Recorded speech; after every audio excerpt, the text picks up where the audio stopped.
Congressman Schiff has accused the FBI of withholding information from the Gang of Eight. Do you believe his concerns have merit, and what are the points of contention there? Well, I think like just as Mr. Trump's comments, I can take from them what I think the most important thing is to glean from Mr. Trump's comments. I'm going to try to glean from Mr. Schiff's comments also.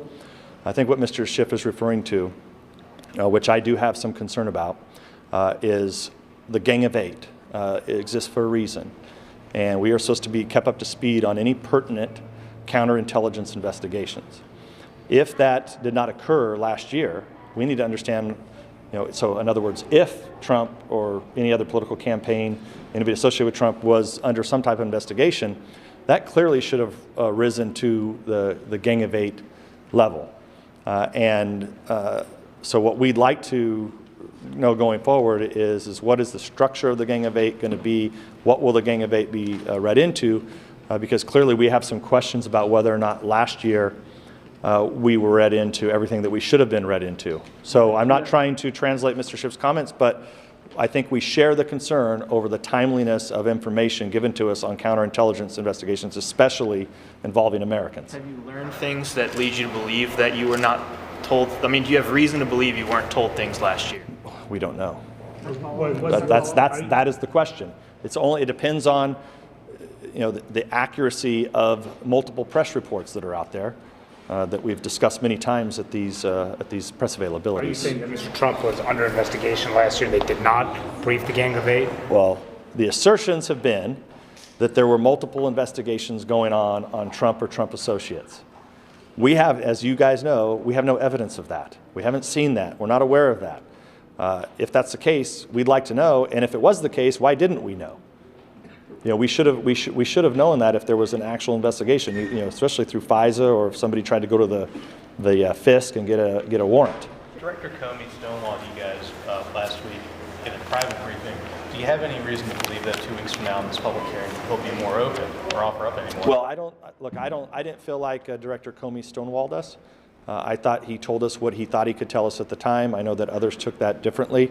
But look, this will be a chance for Director Comey to air out everything that he knows about the questions that we have from the legislative branch of government to how the FBI and other agencies conducted themselves before the election, right after the election, and over the course of the last couple weeks in this administration. Does your scope include possible information from the 32-page dossier, which was unconfirmed, but in many, many news reports, as you know, about whether the president himself may be compromised? Well, we will continue. We'll look at all information. As you know, that has not been verified, and I doubt that it will. But we'll ask those questions. But it's in your scope, like if there are verifications. Well, I'm not going to talk about what's in our scope, but clearly that will be something that we will likely look at.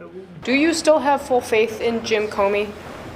Yeah, I have no reason not to have faith in the Director of FBI. I mean, he runs probably one of our most important, if not the most important, law enforcement position that he holds in our government, and so we have to have faith in his position. He serves, a 10-year term. There's a reason that he has a 10-year term, so that he can go between presidencies, or he can span the length of multiple presidencies, which I think is important. And we'll, look, we'll see. But so far, I have no reason to discount what he's told us so far. What should the consequences be if, in fact, the Gang of Eight was not informed of a counterintelligence investigation into the president or his campaign? Well, then you'll have then the discussion will become, well, what should Congress be briefed on and when? Clearly, I would think this would rise to that occasion, and perhaps ultimately this will lead to either legislation or a process change in how we deal with issues that should be briefed to the Gang of Eight. You've been briefed at Jared Kushner's meetings with the Russian ambassador in Trump Tower in December.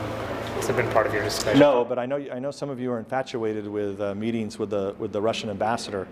I mean, look, we do have diplomats here in this country.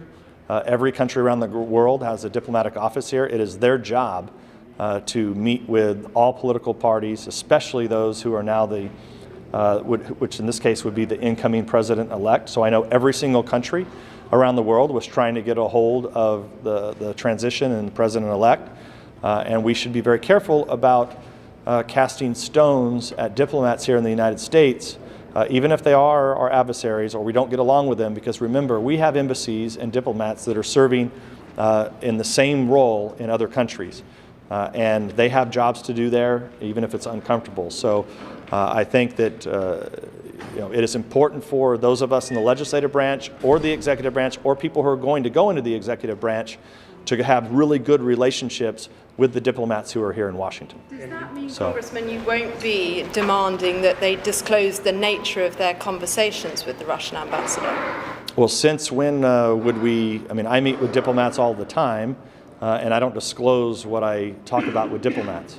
And I think that would be very unusual unless it was agreed upon by that country that we should talk about this. But I think any speculation that, I mean, look, I guess at the heart of your question is whether or not, I know there's a tendency for you all to believe that there's some grand conspiracy here that the Russians, helped elect Donald Trump. And, look, we have an investigation going on that, and we're not going to prejudge anything. And so just as we're not going to prejudge, I would hope that the media wouldn't prejudge either. So any other transcript between Flynn and the Russian ambassador, is that right? No, I haven't seen the transcript, but I'm aware what's in some or most of it. Any other questions? Anything concerning about that? Look, I think that, as I've said before, General Flynn served this country for 3 decades. He did a good job, and from everything that I can see, his conversations that were with the Russian ambassador, he was doing this country a favor, and he should be thanked for it, which I've said that before. Yes, sir. You said that you weren't going to prejudge your investigation, but you also, in the same breath, called it a grand conspiracy in our eyes. How do you? Well, I don't know about all of your eyes, but I mean, I just don't. As it relates to discussions with diplomats here in the United States, from no matter what country they're from, I just don't understand what the problem is talking to diplomats. That's what we do here. I mean, and we want to have good relationships with the diplomats that are here, whether you're legislative branch or executive branch of government. Can I just get you to clarify, do you believe that it's a conspiracy that the Russians helped elect Trump?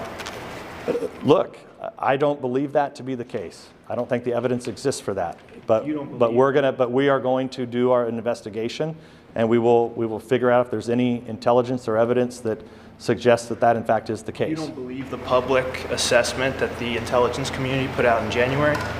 Well, look, we need to. Part of what we're doing with that is that we are going to do a full look at it, at all the intelligence behind it, and we will come out with an assessment of what we think of that product. All right. Thank you very much. Thank you. All right. Appreciate it.